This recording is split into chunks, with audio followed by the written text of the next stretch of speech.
ప్రాణాలు పణంగా పెట్టి పార్టీ నిలబెట్టిన కార్యకర్తలకి శిరస్సు వంచి మరొక్కసారి పాదాభివందనం చేస్తున్నానని చెప్పి కూడా నేను మీకు తెలియజేస్తున్నాను. కార్యకర్తల కష్టం, నాయకుల పోరాటం, క్రమశిక్షణే కారణం. ఈ విషయం ప్రతి ఒక్క కార్యకర్త తెలుసుకోవాలి. ముఖ్యంగా పార్టీ గుర్తుపై గెలిచినటువంటి ఎమ్మెల్యేలు, అదే మాదిరిగా పార్టీ ఎంపిక చేసిన మంత్రులు దీన్ని బాగా అర్థం చేసుకోవాల్సిన అవసరం ఉంది.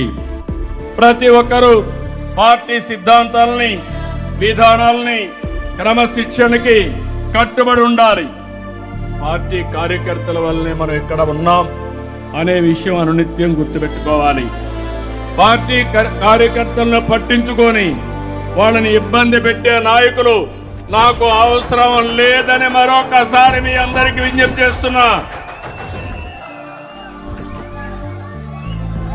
మీరు ఎంపిక చేసే నాయకులం, మీరు గెలిపిస్తే ప్రజాప్రతినిధులం. అదే సమయంలో పైకెక్కి మిమ్మల్ని అణగదొక్కితే అది రాజకీయం కాదని మరొకసారి మీ అందరికీ విజ్ఞప్తి చేస్తున్నా.